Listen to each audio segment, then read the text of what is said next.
Markus pada pasal yang ke-10 ayat 28 sampai ayat yang ke-30. Mari kita baca bersama Bapak Ibu Saudaraku.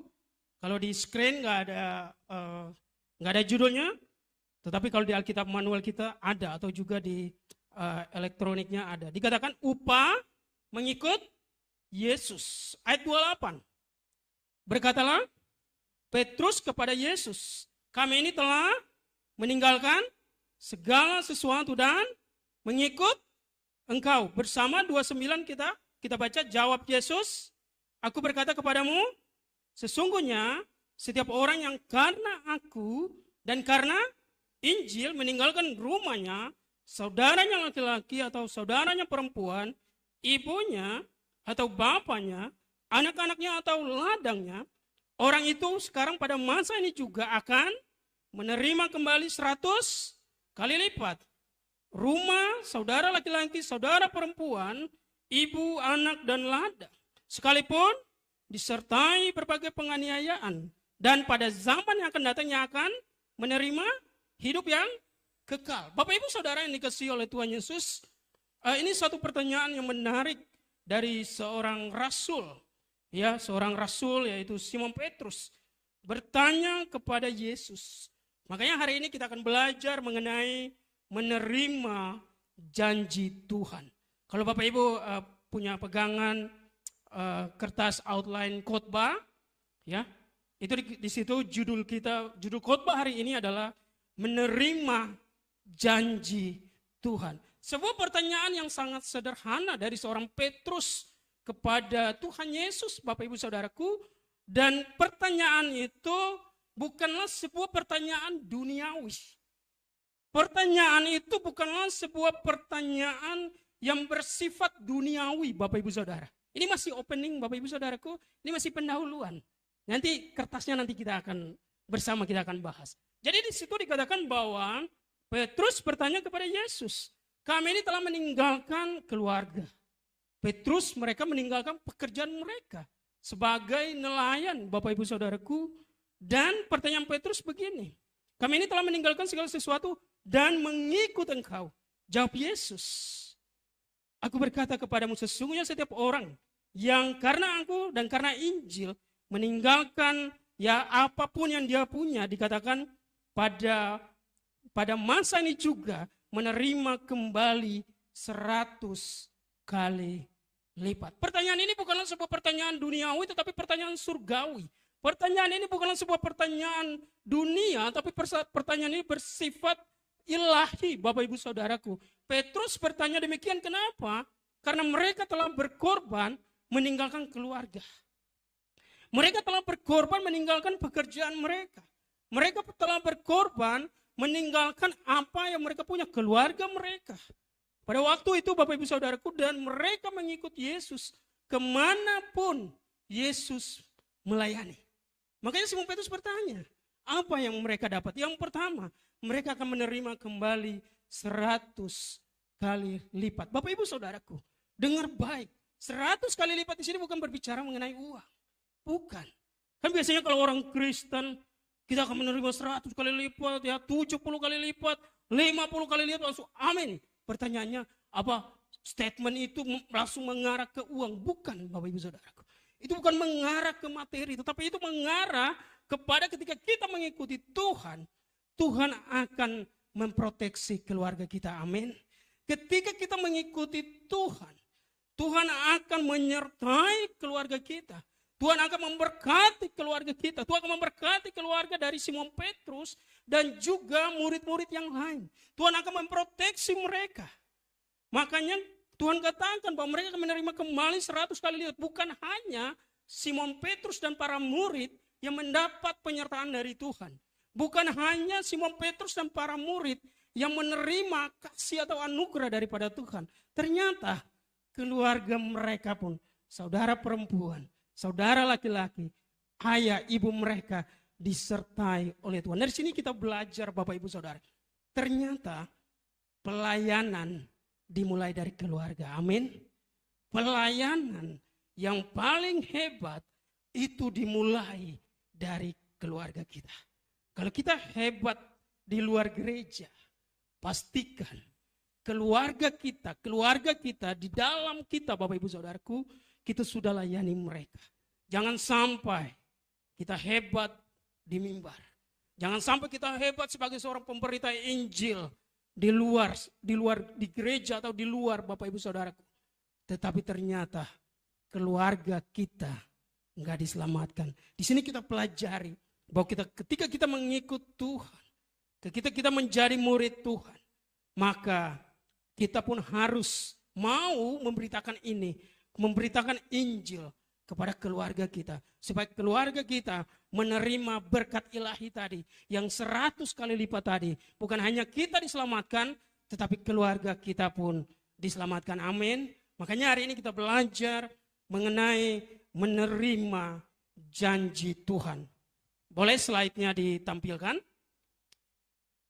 Dikatakan menerima janji Tuhan.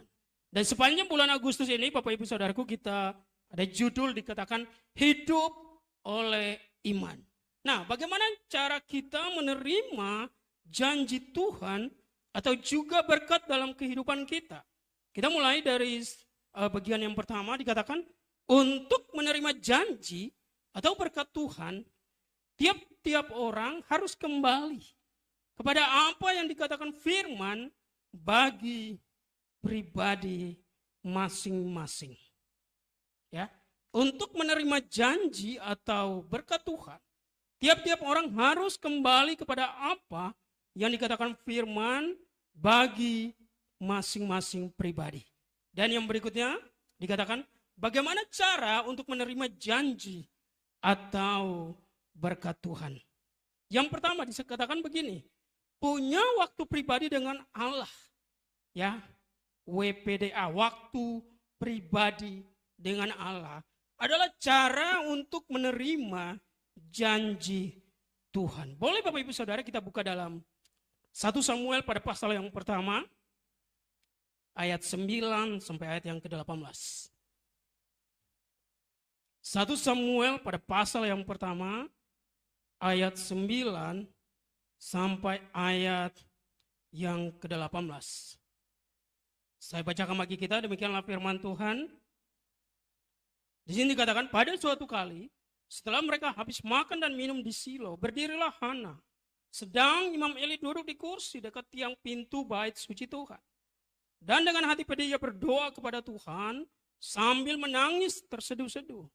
Kemudian bernasarlah ia, katanya, Tuhan semesta alam, jika sungguh-sungguh engkau memperhatikan sengsara hamba-Mu ini dan mengingat kepadaku dan tidak melupakan hamba-Mu ini, tetapi memberikan kepada hamba-Mu ini seorang anak laki-laki, maka aku akan memberikan dia kepada Tuhan untuk seumur hidupnya, dan pisau cukur tidak akan menyentuh kepalanya.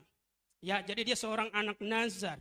Dikatakan ayat 12, ketika perempuan itu terus-menerus berdoa di hadapan Tuhan, maka Eli mengamat-amati mulut perempuan itu. Dan karena Hana berkata-kata dalam hatinya, dan hanya bibirnya saja yang bergerak-gerak, tetapi suaranya tidak kedengaran, maka Eli menyangka perempuan itu mabuk. Lalu kata Eli kepadanya, berapa lama lagi engkau berlaku sebagai orang mabuk? Lepaskanlah dirimu daripada mabukmu. Tetapi Hana menjawab, bukan Tuanku, aku seorang perempuan yang sangat bersusah hati. Anggur ataupun minuman yang memabukkan tidak kuminum, melainkan aku mencurahkan isi hatiku di hadapan Tuhan. Janganlah anggap hamba-Mu ini seorang perempuan dursila, sebab karena besarnya cemas dan sakit hati, aku berbicara demikian lama. Jawab Eli, pergilah dengan selamat, dan Allah Israel akan memberikan kepadamu apa yang engkau minta daripadanya. Sesudah itu berkatalah perempuan itu, biarlah hamba-Mu ini mendapat belas kasihan daripadamu. Lalu keluarlah perempuan itu makan dan mukanya tidak muram lagi. Bapak Ibu Saudara yang dikasihi oleh Tuhan Yesus, ya, seorang Hana, dia punya waktu pribadi dengan Tuhan. Orang Israel sebelum bait suci didirikan, Bapak Ibu, ya, tiap tahun mereka pergi ke rumah Tuhan. Ada sebuah kemah pertemuan yang merupakan contoh dari bait Allah. Jadi ada ruang Maha Kudus, ada ruang kudus, ada ruang pelataran, Bapak Ibu Saudaraku. Tiap tahun orang Israel datang ke sana, ke Silo, ke tempatnya Imam Eli. Karena yang menjadi imam besar adalah Imam Eli. Dan mereka membawa persembahan, mereka membawa korban. Dan pada saat itu ada Hana. Hana dia juga pergi bersama suaminya. Suaminya bernama Elkana, Bapak Ibu Saudaraku. Tetapi Hana ini belum punya anak. Dan kemudian Hana curhat di hadapan Tuhan di kemah pertemuan atau di rumah Tuhan. Atau di bait suci Tuhan. Dia saking lamanya curhat di hadapan Tuhan, Bapak Ibu Saudaraku, ya. Saking lamanya dia punya waktu pribadi dengan Tuhan di rumah Tuhan. Dia sambil ngomong sampai suaranya nggak keluar. Dia curhat. Kalau anak sekarang bilangnya deep talk, Bapak Ibu Saudara, dia curhat, saking curhatnya kelamaan curhat, suaranya nggak keluar. Dan kita melihat di sini, dia suara nggak keluar, tapi air mata keluar. Karena banyak pergumulan. Pergumulan sebenarnya cuma satu. Supaya Tuhan memberikan dia anak laki-laki, Bapak Ibu Saudara. Makanya dia punya nazar. Kalau Tuhan memberikan dia anak, dia akan serahkan kepada Tuhan. Orang Israel, kalau anak nazar, Bapak Ibu Saudaraku, rambutnya nggak dicukur. Makanya Samuel gondrong, Bapak Ibu Saudara. Ada di sini yang gondrong, harus nama Samuel, Bapak Ibu Saudaraku. Makanya Samson atau Simpson, ya, itu kan anak nazar. Itu dia gondrong, Bapak Ibu Saudaraku.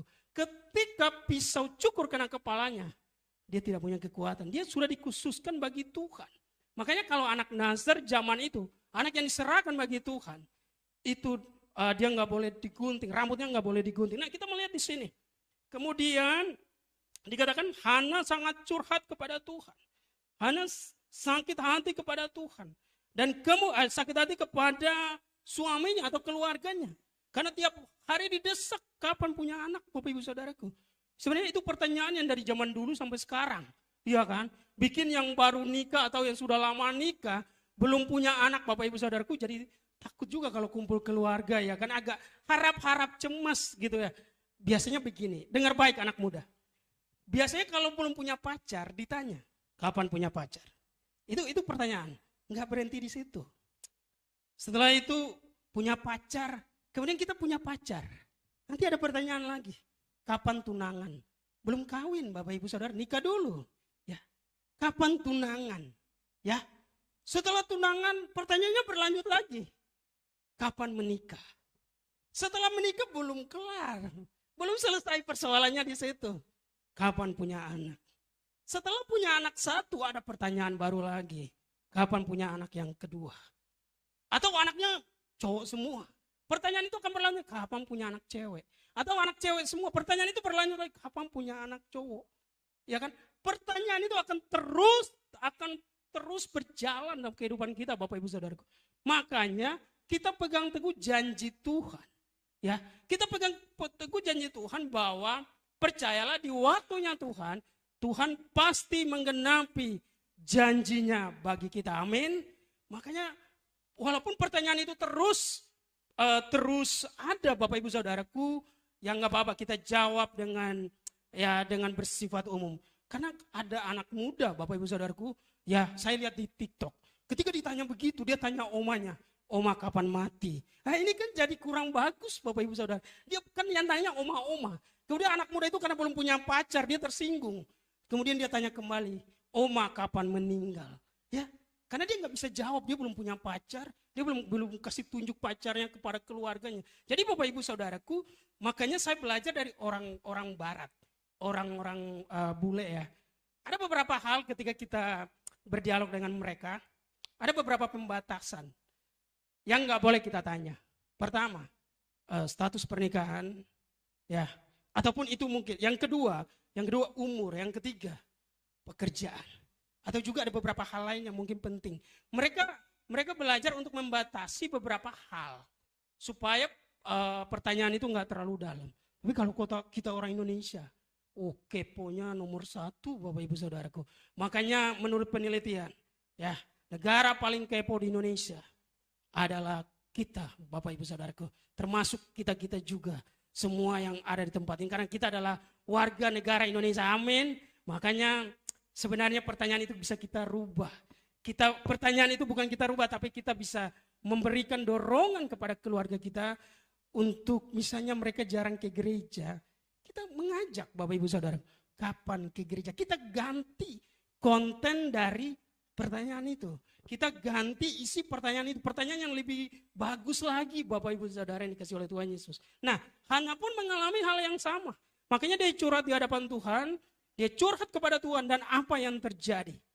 Hana punya waktu pribadi dengan Tuhan. Dan 1 tahun kemudian firman Tuhan katakan, ya, di ayat yang ke-20, dikatakan begini. Ayat yang kedua, maka setahun kemudian, mengandunglah Hana dan melahirkan seorang anak laki-laki. Ia menamai anak itu Samuel sebab katanya, aku telah memintanya daripada Tuhan. Bapak Ibu Saudara yang dikasih oleh Tuhan Yesus. Walaupun hari ini mungkin kita punya waktu pribadi dengan Tuhan. Tuhan belum menjawab pergumulan kita. Kita punya waktu pribadi dengan Tuhan. Tuhan belum menjawab doa kita. Tuhan belum menjawab apa yang menjadi keinginan kita. Apa yang menjadi permohonan kita. Tapi tetap punya waktu pribadi dengan Tuhan. Kenapa? Karena kita nggak tahu kapan Tuhan menjawab pergumulan kita. Waktu itu Imam Eli menubuatkan kepada Hana, dia akan punya keturunan, dan 1 tahun kemudian terjadi. Artinya di sini kita belajar Bapak Ibu Saudaraku, terus punya waktu pribadi dengan Tuhan. Karena kita nggak tahu, mungkin 1 tahun ke depan, mungkin 2 tahun ke depan, mungkin 3 tahun ke depan, mungkin 4 atau 5 tahun ke depan, 2 minggu ke depan, 1 bulan ke depan, 1 semester ke depan. Tuhan menjawab pergumulan kita. Yang penting apa? Tetap punya waktu pribadi bersama Tuhan. Amin. Kalau Hana bisa menerima berkat Tuhan, Hana bisa menerima janji Tuhan, saya percaya kita semua di tempat ini adalah orang percaya. Bagi Tuhan nggak ada yang mustahil. Kita punya waktu pribadi dengan Tuhan. Kita curhat kepada Tuhan. Ya, kita datang secara pribadi kepada Tuhan. Dan percayalah, Tuhan akan mendengar apa yang kita doakan. Apa yang menjadi pergumulan kita. Biasanya kalau orang yang makin dewasa rohani, itu lama baru dijawab. Kenapa? Karena Tuhan mau supaya kita dewasa, Bapak Ibu Saudaraku. Kalau orang yang masih baru, masih bayi rohani, doa hari ini, besok terjadi Bapak Ibu Saudaraku. Kemungkinan begitu. Doa hari ini, minggu depan terjadi. Wow, kita haleluya. Tetapi bagi orang yang sudah dewasa rohani, Tuhan mau supaya kita beralih dari bayi rohani naik level jadi dewasa. Makanya kalau anak kecil, makanya bubur. Tapi kalau orang dewasa, makanya nasi, walaupun masih banyak yang makan bubur. Ya karena banyak orang jual bubur di pinggir jalan Bapak Ibu Saudaraku. Jadi pagi-pagi kita masih banyak yang makan bubur ayam. Saya juga termasuk yang makan. Tapi itu bukan berarti kita jadikan itu sebagai pola atau kita jadikan itu sebagai makanan pokok kita. Makanya mari kita belajar terus punya waktu pribadi dengan Tuhan. Waktu pribadi, secara pribadi kita bersama dengan Tuhan. Nah, di slide berikutnya dikatakan bahwa waktu pribadi dengan Tuhan dibagi dalam 4 bagian atau disebut 4M. M yang pertama, menerima firman. M yang pertama, menerima firman. Dikatakan begini, hati harus tenang, disertai haus dan lapar akan kebenaran. Kita buka dalam Matius pada pasal yang ke-5 ayat yang ke-6. Injil Matius pada pasal yang ke-5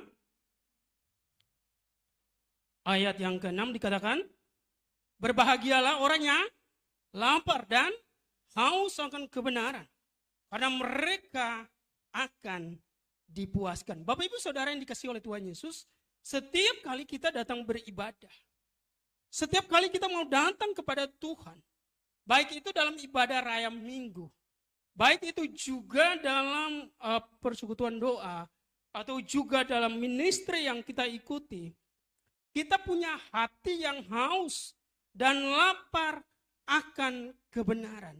Makanya selalu dikatakan ketika kita bergereja, kita dapat namanya rema. Apa sih rema itu? Rema firman Tuhan apa sih? Firman Tuhan yang kita dengar, kemudian kita teruskan, kemudian kita tindak lanjuti, kemudian kita lakukan, Bapak Ibu Saudaraku. Firman yang kita dengar, kemudian kita menerima firman itu, dan kita aplikasikan dalam kehidupan kita. Itu yang dikatakan sebagai rema. Itu yang dikatakan, makanya firman Tuhan punya kekuatan dalam kehidupan orang percaya. Makanya anak Tuhan, Bapak Ibu Saudaraku, harus punya ini, terus haus dan lapar akan kebenaran firman Tuhan. Harus punya prinsip ini setiap kali kita bergereja. Kenapa? Karena di situ kita akan belajar untuk melihat minggu ini apa yang menjadi pesan Tuhan bagi kita. Kita mau belajar siapapun yang berkhotbah, Bapak Ibu Saudaraku, siapapun yang menyampaikan firman Tuhan, kita mau belajar untuk belajar mendengar, menerima, dan mau mengambil firman Tuhan. Apa pesan Tuhan bagi kita secara pribadi. Itu yang dikatakan sebagai rema, Bapak Ibu Saudara. Makanya saya adalah hamba Tuhan yang berkhotbah, ada juga ilustrasi. Terkadang juga nggak ada ilustrasi, Bapak Ibu Saudaraku. Ya, tetapi begini, nggak apa-apa. Terkadang anak Tuhan kalau di gereja sedikit dibuat tegang, Bapak Ibu Saudara. Tapi di luar gereja dia tenang. Kenapa? Dia diisi dengan kebenaran firman Tuhan. Supaya ketika dia menghadapi cobaan, dia nggak mudah untuk menyerah, Bapak Ibu Saudaraku. Ketika dia menghadapi tantangan, dia terus maju di dalam Tuhan. Dia terus mau fokus pada Tuhan. Kenapa? Karena dia menerima firman Tuhan ketika di gereja. Dia menerima firman Tuhan yang bagus ketika di gereja. Dia lapar, dia haus akan kebenaran firman Tuhan. Dan itulah orang kalau lapar dan haus harus makan dan minum, Bapak Ibu Saudaraku. Gak ada orang yang lapar, haus, ya disuruh diam, ya kan, gak usah ngapa-ngapain, ya kan. Biasanya kalau orang lapar, itu kayak singa, Bapak Ibu Saudaraku. Ya, kayak singa kalau lapar. Tapi kalau udah kenyang, udah nggak singa lagi, kayak kucing diam, ya kan. Kemudian ngantuk, Bapak Ibu Saudara yang dikasih oleh Tuhan Yesus. Ya, makanya kita juga ketika kita bergereja, kita itu harus haus dan lapar akan kebenaran firman Tuhan. Kita rindu, kita punya kerinduan untuk mendengar firman Tuhan. Apa pesan Tuhan bagi kita hari ini? Apa yang Tuhan mau bagi kita hari ini? Makanya gereja kita cukup luar biasa, ya. Kita menyiapkan outline khotbah, jadi Bapak Ibu bisa mencatat. Bukan hanya yang ada di screen, bukan hanya yang ada di layar, tetapi apa pesan Tuhan bagi kita secara pribadi. Bisa kita catat di outline khotbah tersebut, di kertas tersebut, dan di rumah kita bisa baca kembali, Bapak Ibu Saudaraku. Dan kita bisa baca kembali, kita bisa belajar kembali. Ternyata ada pesan Tuhan yang Tuhan mau bagi kita. Orang yang lapar dan haus akan kebenaran firman Tuhan, dikatakan di slide berikutnya, pikiran fokus hanya ingin mendengar Tuhan. Ya, pikiran fokus hanya ingin mendengar Tuhan. Makanya orang-orang yang ke gereja biasanya mau kemana? Mau ke gereja, mau cari Tuhan. Itu kita cari Tuhan untuk apa sih Bapak Ibu Saudaraku? Kita mau cari kebenaran firman Tuhan. Kita mau cari suara Tuhan. Suara Tuhan melalui kitab suci dan juga disampaikan oleh para hamba Tuhan. Kita mau cari suara Tuhan, firman Tuhan, supaya itu yang akan menjadi berguna bagi kehidupan kita. Kita seminggu sekali Bapak Ibu Saudara yang dikasih oleh Tuhan Yesus, kita belajar firman Tuhan, tapi tantangan kita nggak gampang. Ya, kita mendengar firman Tuhan sekali dalam sesi khotbah seperti ini Bapak Ibu Saudara, ibadah raya minggu. Kita ibadah minggu satu kali, tetapi tantangan kita 6 hari Bapak Ibu Saudaraku. Ya, Senin sampai Sabtu kita berjuang di luar untuk kita mau mempraktekkan firman Tuhan. Minggu kita mendengar firman Tuhan. Dan kita mau firman Tuhan itu menjadi perisai bagi kita. Firman Tuhan itu menjadi kekuatan bagi kita. Supaya 6 hari lamanya kita gak mudah goyah. Makanya tantangan anak Tuhan gak gampang Bapak Ibu Saudaraku. Ibadah 2 jam kurang lebih. Gereja kita kalau saya lihat-lihat 2 jam. Ya, kurang lebih 2 jam kita beribadah. Kadang juga 1 jam 40 menit. Tetapi tantangan kita 6 hari di luar. Atau setelah kita keluar dari gereja Bapak Ibu Saudaraku. Tantangan sudah ada. Makanya kita harus dibekali oleh kebenaran firman Tuhan. Pikiran kita fokus hanya kepada Tuhan. Supaya apapun tantangan yang kita alami, kita mau tetap datang kepada Tuhan. Orang percaya itu dibentuk dari badai, Bapak Ibu Saudaraku. Orang mau mencari ketenangan dalam kehidupannya. Kan ada lagunya, ya. Di saat badai, ayo kita nyanyi bersama. Bergelora, ku akan terbang bersamamu, Bapa kau Raja atas mesbah. Ku tenang sebab kau Allahku. Bapak Ibu Saudaraku, ternyata orang yang mau mencari ketenangan hidup, itu Tuhan memberikan situasi badai.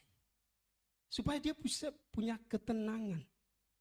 Jadi orang percaya itu diujinya luar biasa.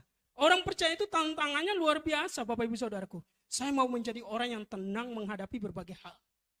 Tuhan akan memberikan masalah. Tuhan akan memberikan badai. Supaya kita belajar untuk menyelesaikan masalah ini. Kita mengandalkan Tuhan, kita menyelesaikan masalah tersebut. Pikiran kita fokus kepada Tuhan, menyelesaikan masalah tersebut. Dan kemudian kita belajar untuk menjadi pribadi yang tenang, Bapak Ibu Saudara. Sebagai sebuah kesaksian begini. Beberapa bulan lalu setelah beribadah Bapak Ibu Saudara, seperti biasa, terkadang juga sebelum beribadah kita sudah membayar gedung di tempat ini. Tetapi hari itu saya janji kepada manajemen, Pak, setelah ibadah saya akan bayar gedung. Dan apa yang terjadi? Dengan percaya dirinya, saya pergi ke depan Bapak Ibu Saudara, ke front office untuk membayar. Tapi kemudian sampai di ruang ini yang biasa mereka sarapan, di belakang kita ini Bapak Ibu Saudara, saya sempat berhenti karena ada bunyi handphone saya berbunyi. Ada handphone saya berbunyi, kemudian saya baca dulu WA masuk. Saya duduk, saya baca. Kemudian ada seseorang begini, dia katakan, Pastor, Pak, saya sudah transfer ya, semoga jadi berkat. Wow. Dan kemudian saya ke kasir, saya bayar Bapak Ibu Saudara. Kalau nggak ada notif tersebut, uangnya nggak cukup Bapak Ibu Saudaraku. Tapi sebelumnya saya melangkahnya, ketenangannya Bapak Ibu Saudara tenang banget. Ya kan, padahal saya belum cek. Saya belum cek, tapi saya beranjak ke depan untuk bayar. Dan setelah beliau mentransfer masuk, dan kemudian apa yang terjadi? Sisanya nggak banyak, Bapak Ibu Saudaraku. Artinya di sini Bapak Ibu Saudara yang dikasih oleh Tuhan Yesus, kenapa orang percaya dalam kehidupannya dia belajar, kemudian dia menjadi tenang menghadapi berbagai masalah. Karena dia sudah menyelesaikan masalah-masalah yang lain, Bapak Ibu Saudaraku. Dia mampu menyelesaikan masalah yang pertama, kedua, ketiga, keempat, dan seterusnya. Dan kemudian sampai pada masalah berikutnya. Dia tetap tenang, dia tahu Tuhan bersama dengan dia. Orang percaya tahu Tuhan gak pernah mempermalukan kita. Orang percaya paham bahwa bagi Tuhan gak ada yang mustahil. Makanya apapun tantangan yang kita alami, kita mau tetap tenang untuk datang mengandalkan Tuhan. Fokus kita hanya kepada Tuhan. Makanya firman Tuhan katakan, coba kita buka dalam Roma. Pada pasal yang kelima, ayat yang ke-11. Surat Roma pada pasal yang kelima, ayat yang ke-11 dikatakan, dan bukan hanya itu saja, kita malah bermegah dalam Allah, oleh Kristus, oleh Yesus Kristus, Tuhan kita. Sebab oleh dia kita telah menerima pendamaian itu. Bermegah dalam Kristus artinya fokus kita, pikiran kita hanya pada Kristus. Makanya ketika kita menghadapi berbagai masalah, Bapak Ibu Saudaraku, nggak usah pikirkan apa yang kita punya, nggak usah pikirkan siapa koneksi kita, siapa link kita, nggak usah pikirkan yang lain. Pikirkan bahwa ketika masalah itu ada, Tuhan akan mampu, karena masalah hanya mampu diselesaikan oleh Tuhan, Bapak Ibu Saudara. Mungkin hari ini kita mengandalkan manusia, tetapi itu enggak selamanya, Bapak Ibu Saudaraku. Ada satu momen kehidupan kita. Dan yang pertama tadi, M yang pertama apa? Menerima firman. M yang kedua, Ya, M yang sebelum masuk M yang kedua, ada outline yang perlu diisi, dikatakan bereskan dosa yang kita ketahui sebelum membaca. Ya, jadi firman Tuhan Bapak Ibu Saudaraku, ketika kita menerima firman Tuhan itu membentuk kita untuk kita bisa mengevaluasi diri kita. Untuk semakin hari kita menjadi serupa dengan Kristus. Dan slide berikutnya dikatakan menyembah dengan lagu yang Roh Kudus atau yang inspirasi. Kita menerima firman Tuhan, ya. Terkadang ketika kita menerima firman Tuhan, terkadang ada lagu yang muncul dalam pikiran kita. Terkadang muncul sebuah lagu penyembahan, biasanya lagu penyembahan Bapak Ibu Saudaraku. Tujuan Bapak menguatkan firman Tuhan itu. Firman Tuhan itu menjadi komplit Bapak Ibu Saudaraku. Makanya ketika kita baca firman Tuhan, kita menerima firman Tuhan, kita punya prinsip haus dan lapar akan kebenaran firman Tuhan, kita terus cari Tuhan, dan kemudian kita punya wani dalam pikiran kita. Makanya mau mempersiapkan lagu. Ya, zaman dulu, bukan zaman sekarang. Saya nggak tahu zaman sekarang gimana. Saya bukan WL juga Bapak Ibu Saudaraku, ya. Ketika mereka mau mempersiapkan lagu, mereka puasa. Mereka berdoa, Tuhan, maka sangat luar biasa. Tuhan, lagu apa yang Tuhan mau kasih? Dan Bapak Ibu Saudaraku, muncul dalam pikiran mereka ketika mereka punya waktu pribadi bersama Tuhan. Dan kemudian mereka menuliskan lagu tersebut. Dan itu sangat dahsyat. Penuaian terjadi, seperti lagu tadi Bapak Ibu Saudaraku, penuaian besar-besar terjadi ketika gerakan Pentakosta Karismatik berjalan dengan luar biasa. Yang dilakukan oleh gerakan Pentakosta Karismatik. Karena hal-hal demikian Bapak Ibu Saudaraku. WL. Untuk mau mempersiapkan lagu. Doa puasa. Apalagi yang menyampaikan firman Tuhan Bapak Ibu Saudaraku. Itu luar biasa. Makanya kita belajar Bapak Ibu Saudaraku. Untuk menyembah dengan lagu yang Roh Kudus inspirasikan. Mungkin ada hal-hal yang baik yang bisa kita ambil. Supaya itu menjadi kemajuan bagi pelayanan kita. Dan M yang kedua, merenungkan firman. M yang kedua adalah merenungkan firman.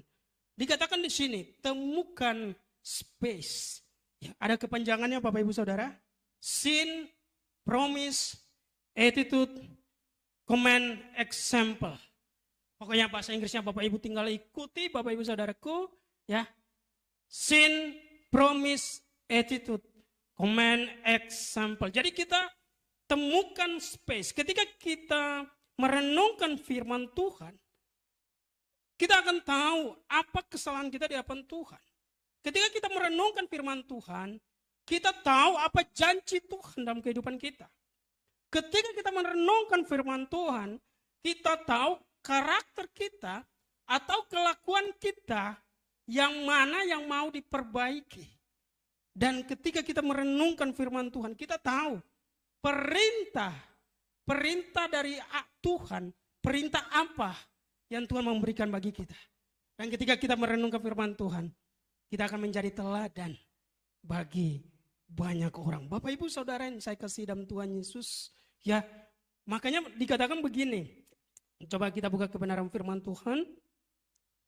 2 Timotius pada pasal yang ketiga ayat 16. 2 Timotius pada pasal yang ketiga ayat 16. Ayo kita baca bersama Bapak Ibu Saudara. Segala tulisan yang diilhamkan Allah memang bermanfaat untuk mengajar, untuk menyatakan kesalahan, untuk memperbaiki kelakuan, dan untuk mendidik orang dalam kebenaran. Orang percaya atau orang Kristen itu bukanlah seorang yang suka menghakimi Bapak Ibu Saudara. Orang percaya bahwa pegangan kita adalah firman Tuhan. Firman Tuhan itu mengajar, memang menyatakan kesalahan kita.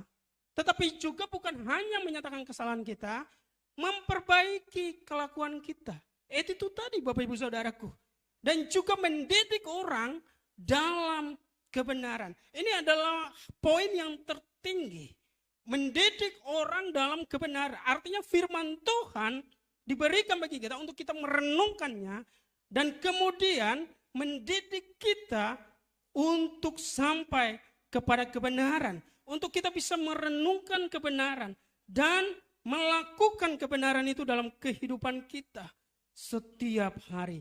Bapak Ibu Saudara yang dikasihi oleh Tuhan Yesus, merenungkan firman Tuhan. Makanya kembali kita buka Yosua pada pasal yang pertama, ayat yang ke-8.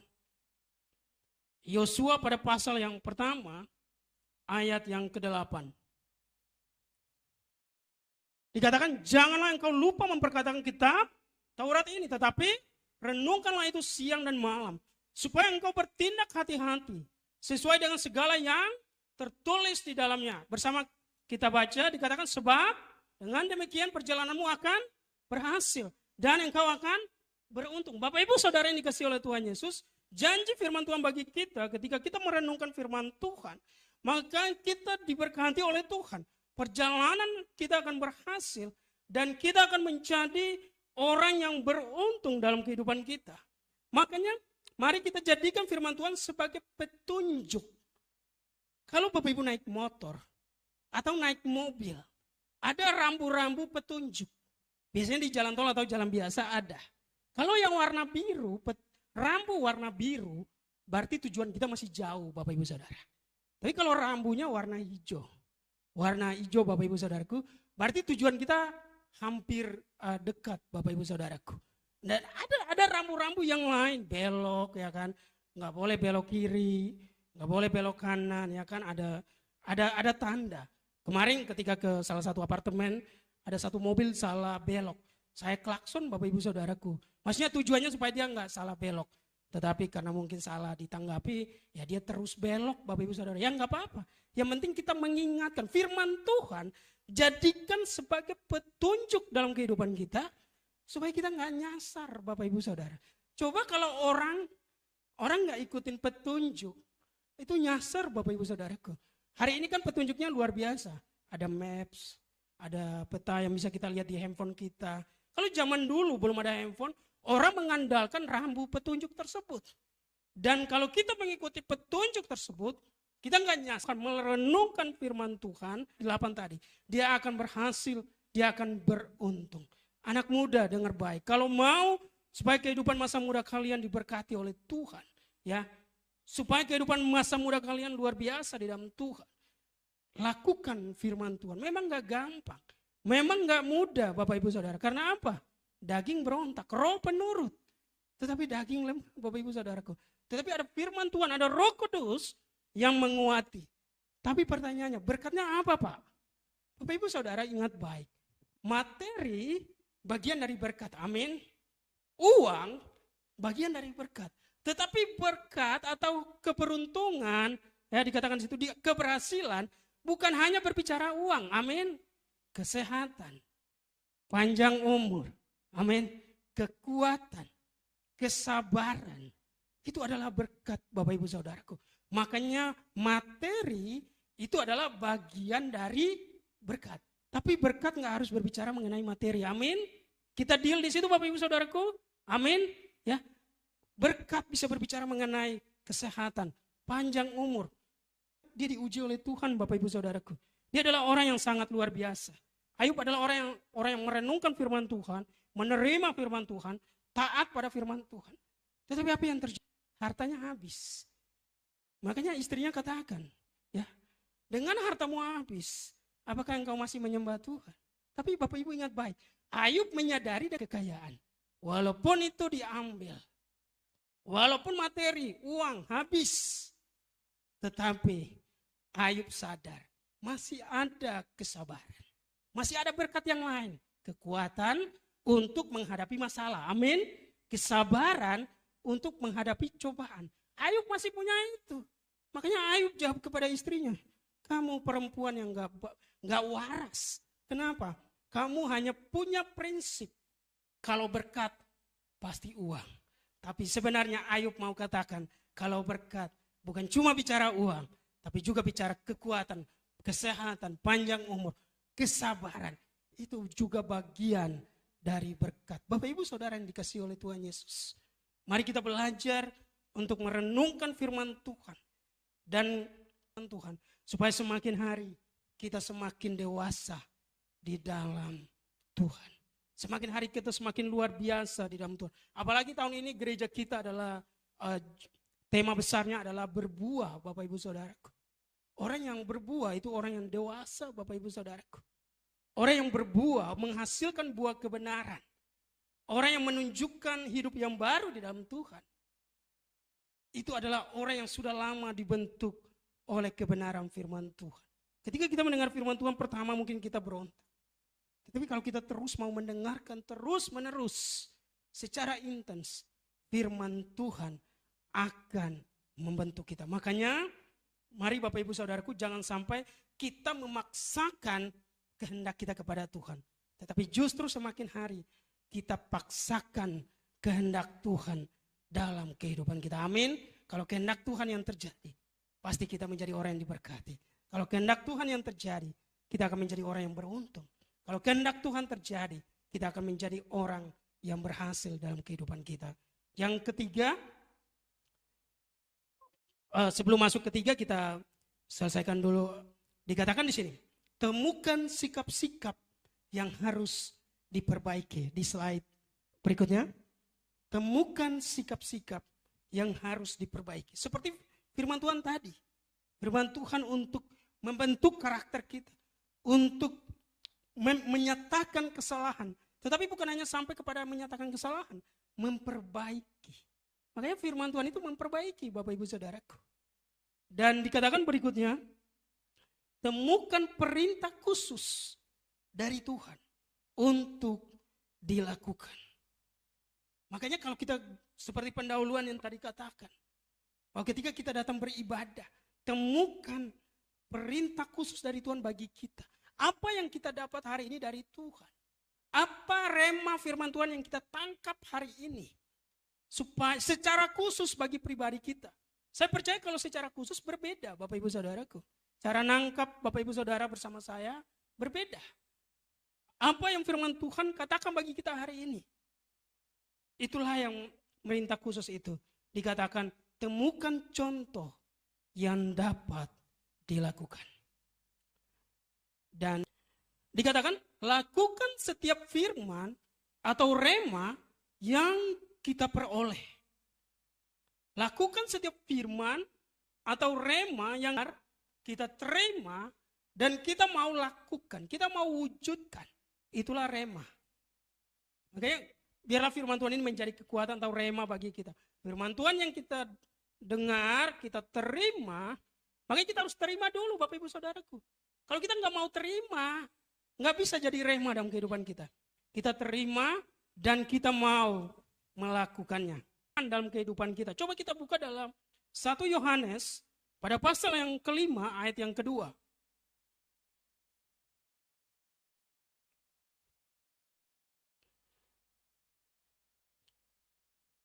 1 Yohanes pada pasal yang kelima ayat yang kedua.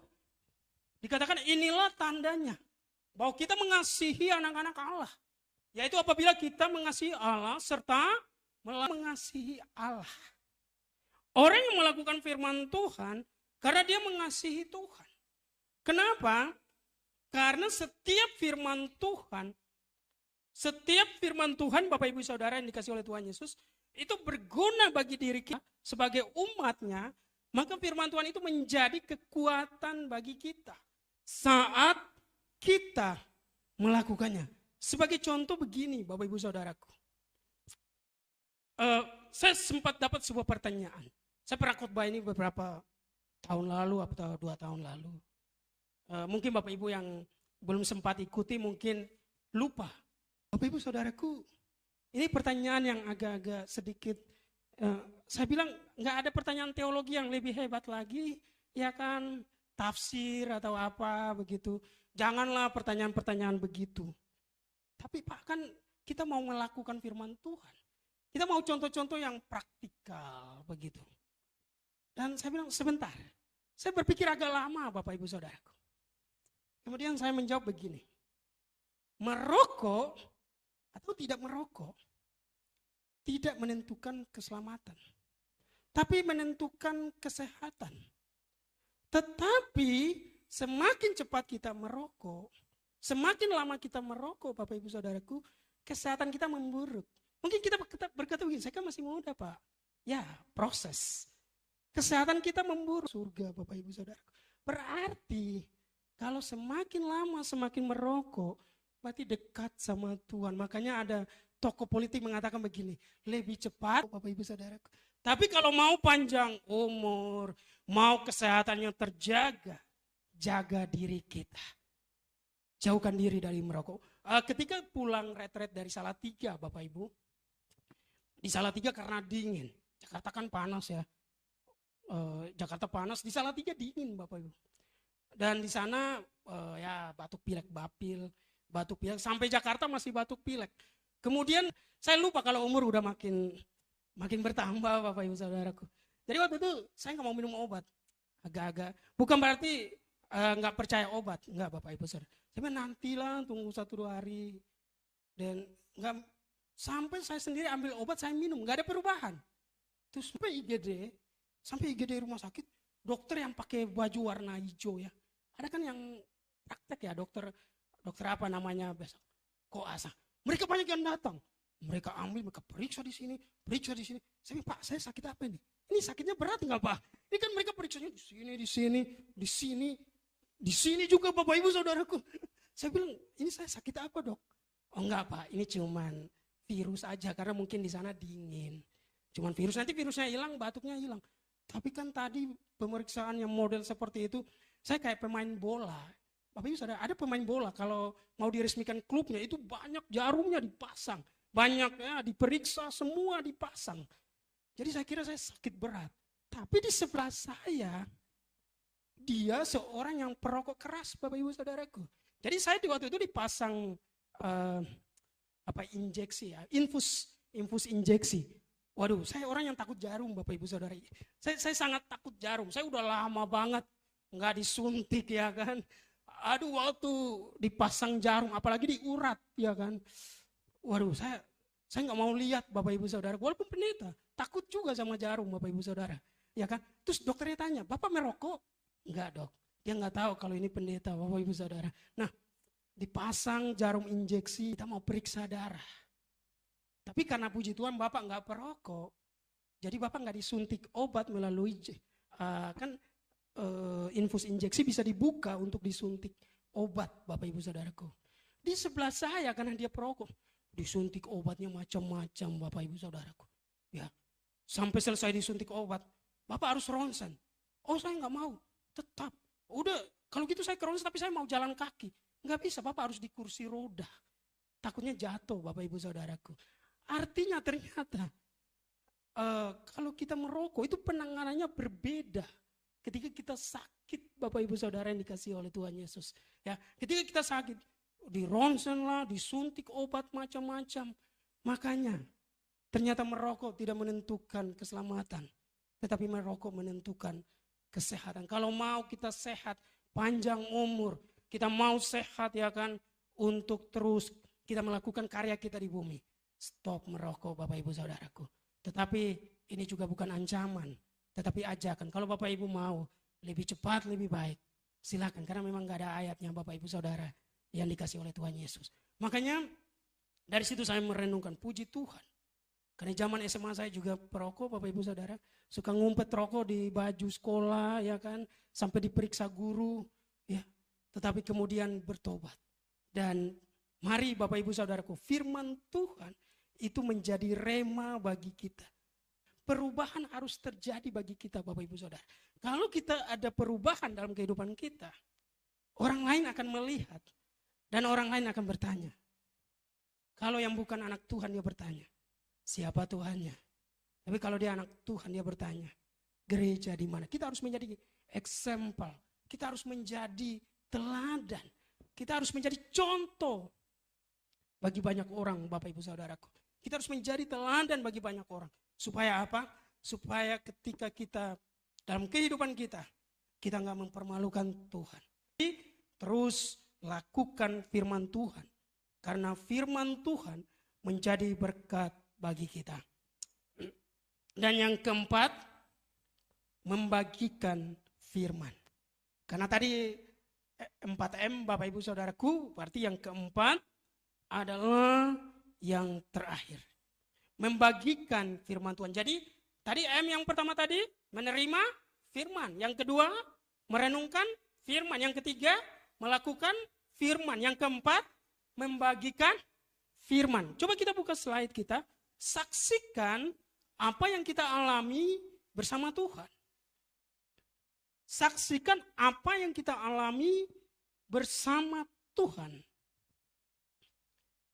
Dan yang slide berikutnya dikatakan, tempat terbaik untuk sharing adalah small group atau komsel, Bapak Ibu Saudaraku. Small group. Coba kita buka dalam Roma pada pasal yang ke-12, ayat yang kedua. Roma pada pasal yang ke-12, ayat yang kedua.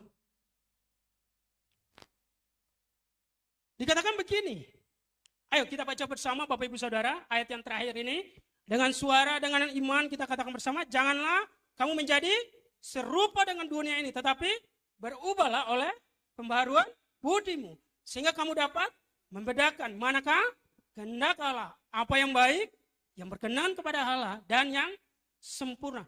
Perubahan itu dimulai dari pikiran. Makanya ketika kita mendengar firman Tuhan, kita menerima firman Tuhan, itu masuk di pikiran kita, Bapak Ibu Saudaraku. Dan dari pikiran kita akan masuk di hati kita. Dan kemudian kita mulai membandingkan firman Tuhan itu. Kemudian kita belajar untuk mulai taat. Untuk kita mulai taat mengikuti apa keinginan Roh Kudus. Dan kemudian kita melakukan firman Tuhan itu. Dan apa yang terjadi setelah kita melakukannya dalam perjalanan iman kita, dalam perjalanan kerohanian kita, kita belajar untuk membagikan, sharing is caring. Orang yang suka sharing Bapak Ibu Saudara, karena dia peduli. Kemarin Bapak Ibu Saudara setelah doa, karena ada event yang batal karena hujan, kemudian kami sharing Bapak Ibu Saudaraku. Dan sharing ini sangat menarik, ya. Sharing ini sangat luar biasa dalam perjalanan iman kita. Berarti banyak pengalaman rohani kita bersama Tuhan. Amin. Semakin lama Tuhan memberikan kita umur panjang, berkat umur panjang Bapak Ibu Saudara, semakin lama juga Tuhan mau kita sharing akan perjalanan iman kita. Amin. Makanya ketika kami sharing, ya, puji Tuhan ketika sharing banyak hal, sebagai orang yang masih muda Bapak Ibu Saudara, walaupun belum muda-muda amat, ya, tapi belum tua juga Bapak Ibu Saudara, saya banyak mengambil banyak pelajaran iman. Saya banyak belajar untuk mengambil pelajaran rohani. Dan juga berbagai karakter untuk kita pelajari Bapak Ibu Saudara. Dan dalam sharing itu muncul lagi contoh rokok Bapak Ibu Saudaraku. Pernah di Jakarta Selatan, saya masih tinggal di Jakarta Selatan. Saya pesan pecel ke tempat pecel lele, kemudian pesan ayam goreng. Kemudian saya duduk kan, oh maaf Bu, saya nggak merokok. Saya nggak merokok. Ibunya yang tersinggung Bapak Ibu Saudara. Orang Indonesia Timur, muka agak seram, tapi nggak merokok. Saya bilang, bukan Bu, saya nggak ada uang. Saya nggak merokok karena saya nggak ada uang, memang nggak bisa merokok juga. Ibunya tersinggung. Kemudian ibunya bilang begini kepada saya, maaf Bang, saya merokok, bukan tersinggung.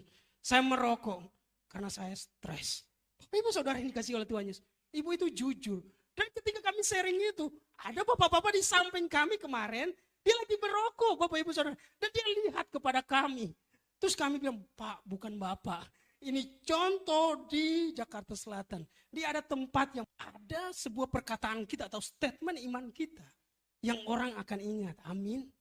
Di setiap sharing yang kita lakukan, orang bisa mengambil sebuah pelajaran rohani. Orang bilang di sini, kalau merokok berarti stres. Dan kemudian dia mengalami perubahan. Karena mungkin selama ini dia punya pergumulan untuk berubah. Tapi mau berubah kalau ada orang yang setia untuk mengingatkan. Dan pada saat itu mungkin di waktu yang Tuhan, kita sedang sharing, kita sharing berempat Bapak Ibu Saudara. Kita nggak menunjukkan ke Bapak tersebut karena beda meja tapi dekat jaraknya. Tetapi mungkin di situ Tuhan mau supaya dia mengalami. Orang yang merokok itu banyak uang, Bapak Ibu Saudara. Makanya bapak-bapak yang sudah merokok, orang Kristen, ya kasih uang jajan ke anak nggak bisa, tapi merokok bisa. Ada seorang penyanyi dangdut senior bilang apa? Keterlaluan, Bapak Ibu, terlalu. Ya, kenapa? Buat merokok bisa, buat supaya berasap bisa menyala-nyala bisa. Tetapi berasap, Bapak Ibu, bukan menyala, tapi buat keluarga pelit. Bapak Ibu Saudara yang dikasih oleh Tuhan Yesus, mari kita belajar. Kalau kita sudah mengalami kita dan kita percaya Tuhan bisa memakai kelompok kecil kita, small group kita, walaupun yang sharing 2 orang, 3 orang, 4 orang, tetapi itu bisa menjadi berkat bagi orang lain. Itu bisa menjadi berkat bagi orang yang mendengarkan. Dan itu juga menjadi berkat bagi iman kita. Gak gampang, tapi belajarlah bahwa dalam perjalanan iman kita, apapun janji Tuhan dalam kehidupan kita, seperti Hana tadi, kita akan menerima berkat dari Tuhan. Amin. Tuhan akan merealisasikan janji berkatnya bagi kita semua. Yang penting 4M tadi Bapak Ibu Saudara. Yang pertama, menerima firman. Yang kedua, merenungkan firman. Dan yang ketiga, melakukan firman. Yang keempat, membagikan firman. Kiranya firman Tuhan ini menjadi berkat bagi kita untuk semakin hari kita terus bertumbuh di dalam Tuhan. Mari kita berdoa. Kami bersyukur Bapa, berterima kasih Tuhan. Engkau begitu baik bagi kami Bapa. Engkau sangat baik bagi kami Tuhan.